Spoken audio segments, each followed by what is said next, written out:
इंदौर में मां शक्ति की आराधना की शुरुआत नवरात्रि की शुरुआत होने वाली है।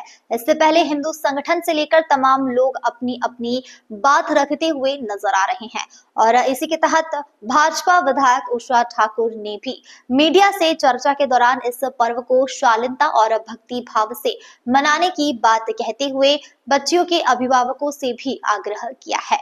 नवरात्रि की शुरुआत होने वाली है और मां शक्ति की आराधना विभिन्न तरह से साधक लोग करते हैं। साथ ही शहर के विभिन्न क्षेत्रों में गरबा पंडाल से लेकर कई तरह के कार्यक्रम भी आयोजित होते हैं और इसी के चलते हिंदू संगठन द्वारा तो बच्चों की सुरक्षा को लेकर मोर्चा संभाल ही रखा है।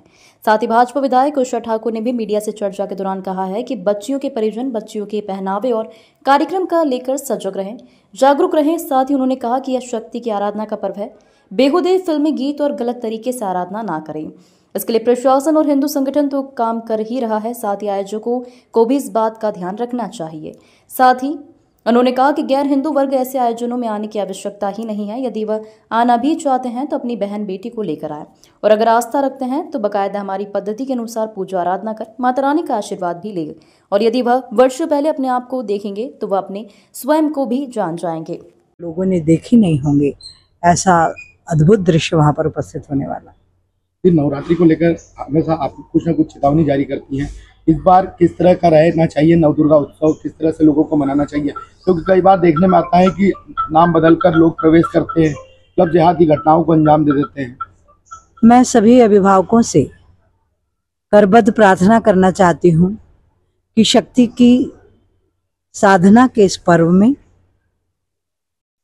अपने बेटियों की वेशभूषा, केशभूषा, उनकी साज सज्जा पर सात्विकता के साथ सब शक्ति की साधना में लगें, मंत्रों की सिद्धि करें और अपने जीवन को सार्थकता प्रदान करें। कई बार देखने में आता है कि गरबों के नाम पर अश्लीलता भी परोसी जाती है, अश्लील डांस गाने बनाए जाते हैं। जी, उन सभी आयोजकों से निवेदन है, प्रशासन भी उनको लगातार चेतावनी दे रहा है और धार्मिक संगठन और हमारे विश्व हिंदू परिषद, बजरंग दल, सभी कार्यकर्ता मैदान में हैं। सभी से आग्रह है कि ये शक्ति की साधना का पर्व है, इसको मनोरंजन का माध्यम मत मानिए। बेहुदे फिल्मी गीत, बेहुदा वेशभूषा के साथ इस पर्व की सात्विकता को आप भंग ना करें। कई बार वर्ग से लोग घुस जाते हैं, इतनी एहतियात बरतने के बाद भी, बैनर पोस्टर लगाने के बाद भी, उन लोगों को क्या मैसेज देना चाहते हैं? जी, उनके लिए सदैव का मैसेज है कि कोई भी अपनी पहचान छुपाकर पंडालों में ना घुसे, अपना आधार कार्ड, अपना मतदाता परिचय पत्र साथ लाएं और अकेले तो कदापि ना आएं, अपनी माँ, बहन, पत्नी को साथ लेकर आएं। और फिर मेरी यही निवेदन है कि यदि, क्योंकि इस्लाम में बुत परस्ती निरस्त है, तो आप अपने धर्म गुरुओं से पहले मार्गदर्शन लीजिए कि क्या मूर्ति पूजा में जाना आप लोगों के लिए उचित है।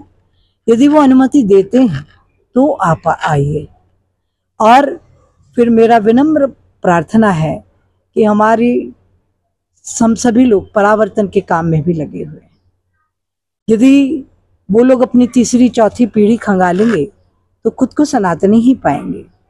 तो प्रार्थना है कि यदि सनातन के प्रति इतना लगाव, इतनी आस्था है तो साथियों आइए, फिर से जनेऊ धारण करके सनातनी हो जाइए।